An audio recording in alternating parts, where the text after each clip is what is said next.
एकूणच विधानसभेचे निकाल लागून 5 दिवस झाले तरीही सरकार स्थापन झालेलं नाही। आधी मंत्रिमंडळाचा फॉर्म्युला ठरवा, आधी कुणाला कुठलं मंत्रिपद ते ठरवा आणि मगच सरकार स्थापन करा असं ठरल्याची चर्चा आहे। आणखी महत्त्वाचं म्हणजे नव्या सरकारच्या मंत्रिमंडळात अनेक सरप्राइजेस मिळण्याचीही शक्यता आहे। भाजपचे अनेक दिग्गज डेंजर झोनमध्ये आहेत। पाहूया मंत्रिमंडळाबद्दल काय ठरतंय। अभूतपूर्व यश मिळवत बहुमताचं सरकार आलंय। महायुतीत आनंदी आनंद आहे। तरीही महायुती पुढची आव्हानं काही संपत नाहीये। देवेंद्र फडणवीस, एकनाथ शिंदे आणि अजित पवार यांच्या समोरचं पुढचं कठीण आव्हान म्हणजे मंत्रिपदाचा फॉर्म्युला आणि मंत्रिमंडळात कुणाला घ्यायचं। 3 पक्ष एकत्र असल्यानं इच्छुकांची भाऊगर्दी आहे। जुन्या जाणत्यांना नाराज न करता नव्या चेहऱ्यांना संधी देण्याची कसरत तीनही पक्ष प्रमुखांना करावी लागणार आहे। यंदाच्या मंत्रिमंडळात भाजपकडून सरप्राईज मिळण्याची शक्यता आहे। भाजपच्या दिग्गज नेत्यांचा मंत्रिमंडळातून पत्ता कट होण्याची शक्यता आहे। डेंजर झोनमध्ये आहेत गिरीश महाजन, सुधीर मुनगंटीवार, चंद्रकांत पाटील। गिरीश महाजन हे फडणवीसांचे अत्यंत विश्वासू। महाजनांचं उत्तर महाराष्ट्रात उत्तम काम आहे, मात्र भाजपला उत्तर महाराष्ट्रात आता नवं नेतृत्व निर्माण करायचंय। या यादीतलं दुसरं नाव सुधीर मुनगंटीवार। मुनगंटीवारांचा लोकसभा निवडणुकीत पराभव झाला। मुनगंटीवारांना अर्थ, वन, सांस्कृतिक मंत्रिपदाचा अनुभव आहे, मात्र पूर्व विदर्भात नवीन चेहरा देण्याची भाजपची रणनीती आहे। चंद्रकांत पाटील आणि विजयकुमार गावित यांचाही पत्ता कट होण्याची शक्यता आहे। चंद्रकांत पाटलांच्या काही वक्तव्यांमुळे भाजपची अडचण झाली होती।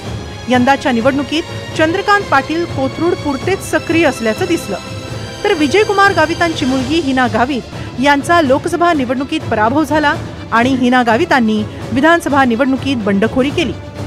आता पाहूया भाजपच्या कुठल्या नेत्यांना मंत्रिपदाची लॉटरी लागणार आहे। या यादीतलं पहिलं नाव आहे राधाकृष्ण विखे पाटील।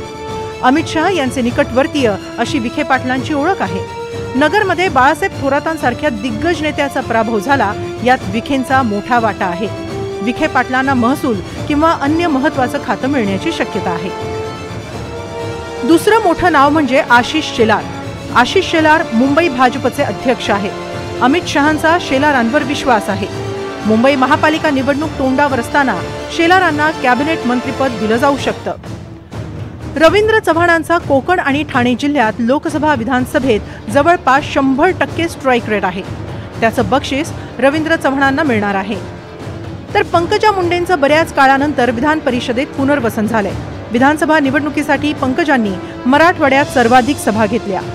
ओबीसी नेतृत्व फॅक्टर लक्षात घेऊन पंकजा मुंडेंना मंत्रिपदाची संधी आहे।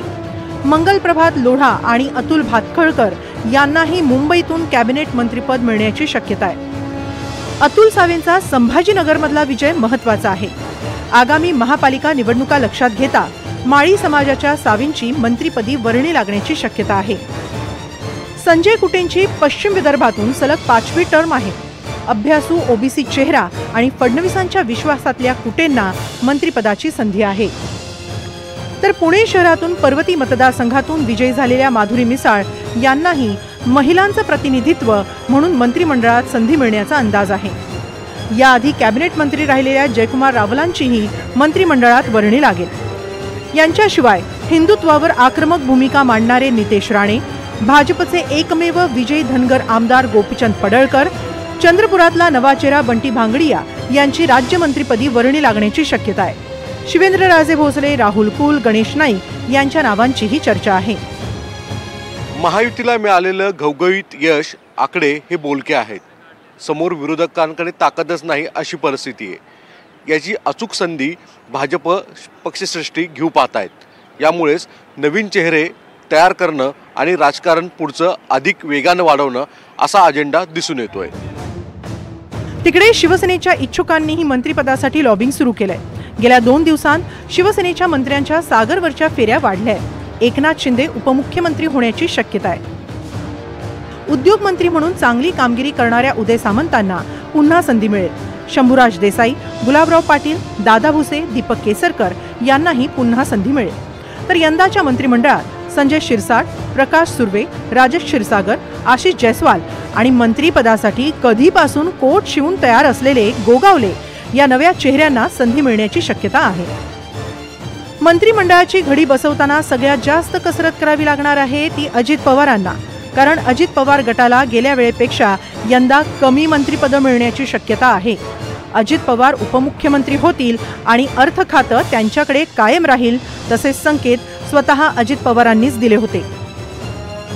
पण खरोखरीच सगळ्याच राज्यातली जबाबदारी आम्हा महायुतीवर वाढलेली आहे आणि त्या उलट आम्हाला अधिक जास्त बारकाईने इथून पुढे काम करावं लागणार आहे, कारण एवढं दैदिप्यमान यश या सगळ्यांनी मिळून दिलेलं आहे आणि जनतेचे मानावे तेवढे आभार कमीच आहेत. म्हणजे काय आता त्यांच्याकरता म्हणजे त्यांच्या ऋणातच आम्ही राहू इच्छितो आणि 5 वर्ष अक्षरशः अतिशय एकोप्याने ही युती शेवटपर्यंत कशा पद्धतीनं काम करेल आणि जनतेने टाकलेल्या विश्वासाला कुठल्याही परिस्थितीमध्ये तडा जाऊन दिला जाणार नाही.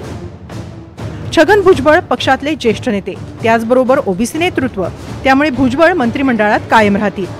मराठवाड्यातलं आक्रमक ओबीसी नेतृत्व आणि तरुणांचे धडाकेबाज नेते असणारे धनंजय मुंडेही मंत्रिपदी कायम राहतील. धनंजय मुंडेंनी 24 मतदारसंघात प्रचार केला, त्यापैकी 22 उमेदवार निवडून आले. राज्यात सर्वाधिक तब्बल 1,40,000 मतांनी विजय ही सुद्धा धनंजय मुंडेंची जमेची बाजू ठरणार आहे. महिला आणि बालकल्याण मंत्री असलेल्या अदिती तटकरेंनी लाडकी बहीण योजना अतिशय यशस्वीपणे राबवली, त्यामुळे अदिती तटकरे मंत्रिमंडळात कायम राहतील. कोल्हापुरातून हसन मुश्रीफही मंत्रिमंडळात असतील. मुश्रीफांना हरवण्यासाठी शरद पवारांनी प्रचंड ताकद लावली होती, तरीही मुश्रीफ विजयी झाले. पक्षाचा अल्पसंख्याक चेहरा अशीही मुश्रीफांची ओळख आहे. तर आदिवासी चेहरा म्हणून धर्मराव बाबा आत्राम यांना संधी मिळू शकते. मावळत्या विधानसभेचे उपाध्यक्ष नरहरी झिरवाळही मंत्रिपदासाठी इच्छुक आहेत. नाशिक जिल्ह्यात अजित पवार गटाला चांगलं यश मिळाल्यानं अजित पवारांचे अत्यंत विश्वासू माणिकराव कोकाटे हा नवा चेहरा मंत्रिमंडळात दिसू शकतो. मंत्रिपदाचा अनुभव असलेले संजय बनसोडे आणि नवा चेहरा अण्णा बनसोडे यांचाही मंत्रिमंडळात विचार होऊ शकतो. तर पक्षाचे वरिष्ठ नेते दिलीप वळसे पाटील प्रकृती अस्वास्थ्यामुळे मंत्रिमंडळात असतील की नाही याविषयी शंका आहे. मंत्रिमंडळाचा 48चा कोटा आहे. जुन्या नव्यांचा योग्य मेळ साधत मंत्रिमंडळाची रचना करावी लागणार आहे. गेल्या सरकारमध्ये मंत्रिमंडळ विस्तार होणार म्हणत तो झालाच नाही. त्यामुळे आता तरी जुन्या इच्छुकांना शपथविधीसाठी शिवलेले कोट वापरता येतील अशी अपेक्षा आहे. सागर कुलकर्णी, NDTV मराठी, मुंबई.